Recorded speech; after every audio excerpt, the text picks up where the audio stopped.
नमस्कार, आप सभी का स्वागत है भाग्यम में। मैं हूं पंडित चंद्रशेखर शर्मा। दर्शकों, शुरुआत करते हैं आज के सुंदर दिन की ईश्वर के स्मरण और पंचांग की ज्ञान से, क्योंकि पंचांग का ज्ञान जहां आपके लौकिक कार्यों की सिद्धि की चाबी है, वहीं ईश्वर का स्मरण आपकी आत्मिक उन्नति का आधार। पंचांग के अनुसार आज दिनांक 21 जून सन 2024 विक्रम संवत 2081 चल रहा है। ज्येष्ठ मास है, शुक्ल पक्ष है, ग्रीष्म ऋतु है, तिथि चतुर्दशी है, सुबह 7:33 तक आगे पूर्णिमा रहेगी और आज का वार है शुक्रवार। आज ज्येष्ठा नक्षत्र है, शाम 6:19 तक आगे मूल नक्षत्र रहेगा। योग शुभ है, शाम 6:41 तक, फिर शुक्ल योग है। तो योग की दृष्टि से बहुत ही सुंदर दिन है, आध्यात्मिक लौकिक हर प्रकार से। तो कोई बिजनेस डील करनी है, रिश्ते की बात करनी है, नई नौकरी ज्वाइन करनी है, तो आज के दिन का पूरा सदुपयोग करते हुए ये सारे काम आप कर सकते हैं। करण वृष्टि है, शाम 7:10 तक आगे भवकरण रहेगा। सूर्योदय का समय दर्शकों सुबह 5:33 का था और सूर्यास्त का समय शाम 7:23 का है। आज का राहु काल सुबह 10:30 से दोपहर 12 बजे के बीच रहेगा। इसे पूरी तरीके से टाल दीजिएगा। इसमें कोई शुभ कार्य नहीं करते हैं और लंबी यात्रा पे नहीं निकलना चाहिए। अभिजीत मुहूर्त आज दिन में 12:01 से 12:56 के बीच है। दिन में 4 बार दुष्ट मुहूर्त भी रहेंगे, बहुत ध्यान से समझिएगा, सूझबूझ से टाल दीजिएगा। यह है सुबह 8:19, सुबह 9:14, दोपहर 12:56 और 1:51। आज का दिशा शूल दर्शकों पश्चिम दिशा में है, तो पहली कोशिश ये कि पश्चिम दिशा की यात्रा को टाल दें। लेकिन जाना बहुत जरूरी, अनिवार्य रूप से पश्चिम दिशा की यात्रा करनी है, तो वो सभी लोग इसका परिहार करें और फिर पश्चिम की यात्रा करें। इसका परिहार इस प्रकार होगा कि पश्चिम की ओर मुख कीजिए, थोड़े से जौ या राई के दाने खाकर 5 कदम पीछे चलिए और उस दौरान अपने हृदय में अपने इष्ट का ध्यान कर, उनसे प्रार्थना कर और फिर इस दिशा की यात्रा करें। बहुत ही सुंदर यात्रा रहेगी, दिशाशूल नहीं लगेगा।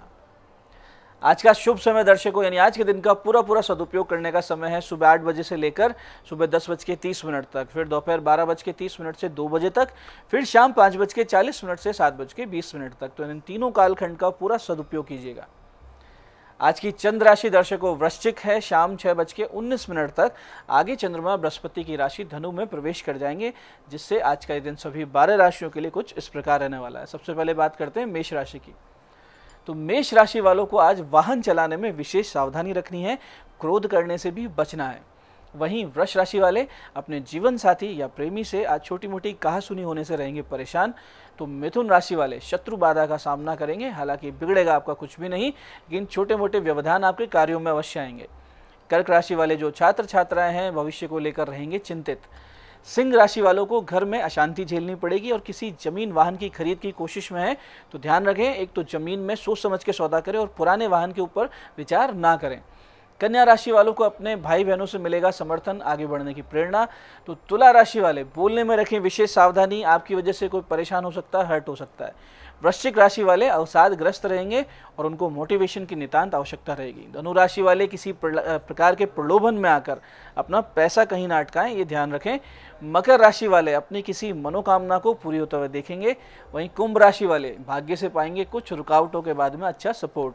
और मीन राशि वाले आज आध्यात्मिक मानस बनाए रखेंगे। संभव है किसी अच्छे देवीय स्थान, संत के दर्शन या तीर्थ जाने की इच्छा भी आपकी जागृत हो। अब करते हैं आज के दिन की ज्ञान चर्चा, जो आपकी हमारी अंतर्दृष्टि और प्रज्ञा को जागृत कर हमारे चरित्र और हमारे व्यक्तित्व को उन्नत कर देगी। और फिर आगे समझेंगे उन विशिष्ट उपायों को जो आपको समस्याओं से बाहर ले आते हैं और जीवन में सफल बना देते हैं। अंत में करेंगे आज के दिन की ज्योतिष मंत्रणा और समाधान। दर्शकों, मन को साध लेना ही सच्ची साधना हुआ करती है और इसके लिए आपको ना तो कहीं वन पर्वत नदी तट पर जाने की आवश्यकता है और ना किसी एकांतवास की। कहते हैं ना कि मन चंगा तो कठौती में गंगा। आप गृहस्थ रहते हुए भी अपने घर में ही तपोवन जैसी साधना भूमि बना सकते हैं। इसके लिए क्या करना है कि एक तो आसक्ति त्यागें, अपने कर्तव्य कर्म को ईश्वर की कृपा मानकर करते रहें, भगवान का नाम लेते रहें, सतत नाम जप करते रहें। और नाम जप जब आप करें तो उसमें भी गिनती ना करें, गिनती करेंगे नाम जप नहीं रहेगा, फिर वो माला बन जाएगी। तो नाम जप विशेष प्रभाव वाला रहता है, वो करें। ध्यान करें, ध्यान यानी मेडिटेशन, और मेडिटेशन चलते फिरते भी हो सकती है। जो आप काम कर रहे हैं उसको ध्यान से करेंगे तो वो भी मेडिटेशन है। दान में विशेष प्रवृत्ति रखें, भोजन दान करते रहें, जिसमें पशु पक्षी चींटियाँ और इन सब के साथ साथ मनुष्य भी मिले भूखे तो उनको भोजन दान करें। निश्चित रूप से आपका जीवन तप शुद्ध हो जाता है। इस पर शास्त्र कहते हैं कि वने अपि दोषा प्रवन्ति रागिणाम, ग्रह अपि पंचेंद्रिय निग्रह स्तप है। कुत्सिते कर्मणि ये प्रवर्तते निवृत्त रागस्य ग्रहम तपोवनम। यानी आसक्त लोगों का वन में रहना भी दोष उत्पन्न करता है।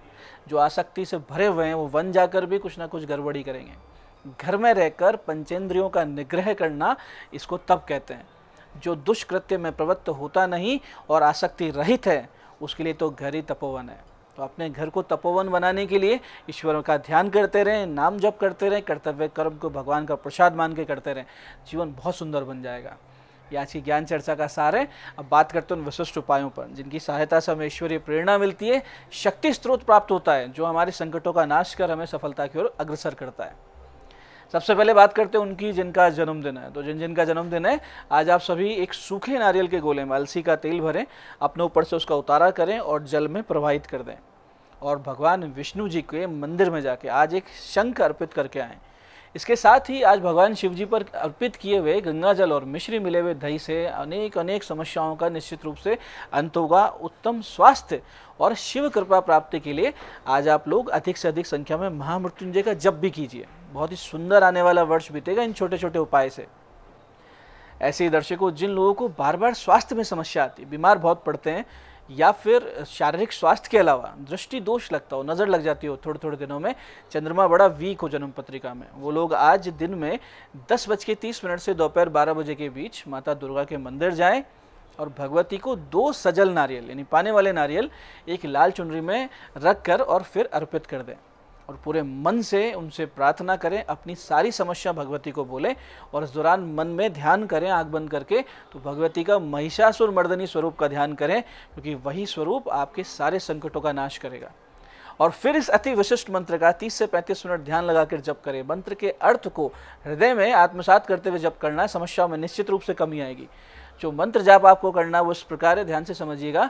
ओम सर्व सौभाग्यवर्धिनी दुर्गाय नमः। ओम सर्व सौभाग्यवर्धिनी दुर्गाय नमः। तो ये आप साधना कीजिए, ये उपाय कीजिए, बहुत जल्दी संकटों से बाहर आएंगे। ऐसे दर्शकों, बहुत ज़्यादा आप बीमार रहते हो, तबीयत खराब रहती हो, आपकी रहती हो, घर के परिजनों की रहती हो, या घर परिवार के लोगों में लड़ाई झगड़े बहुत ज़्यादा होते हो, टेंशन्स रहती हो, नेगेटिविटी ज़्यादा महसूस होती हो, घर में छोटी छोटी बात पे चिक होती हो, तो एक छोटा सा उपाय आज अगर आप करेंगे बहुत जल्दी आपको आराम आएगा। करना ये है कि रात्रि में 10:15 बजे, टाइम का ध्यान रखिएगा, 10:15 बजे करना है। 3 बूंदी के लड्डू रखने हैं, 250 ग्राम साबुत उड़द उबले हुए रखने हैं अपने सामने, और फिर कम से कम 5 पाठ भैरव नामावली के करने, अष्टोत्तर शतनाम भैरव जी के ज़्यादा करेंगे, ज़्यादा अच्छा रहेगा। सारी सामग्री कहीं पीपल के वृक्ष के नीचे रख के आएँ। इसके बाद 3 दिन तक छोटे छोटे बच्चों में मिठाई बंटवाएं, मीठे चावल बनाकर गौ माता को खिलाएं। सभी समस्याओं में कमी आएगी, घर में सुख शांति का अनुभव होगा और बार बार जो तबीयत खराब होती है, बीमारियां आ रही है, छोटे बच्चों को नज़र लग रही है, वो सब दूर हो जाएगी। ऐसे जिन कन्याओं की विवाह में अनावश्यक विलंब होते हो, ऐसे स्थिति में सबसे पहले तो जन्म पत्री दिखाएं, जन्म पत्रिका में जो दोष है उसको दूर करें।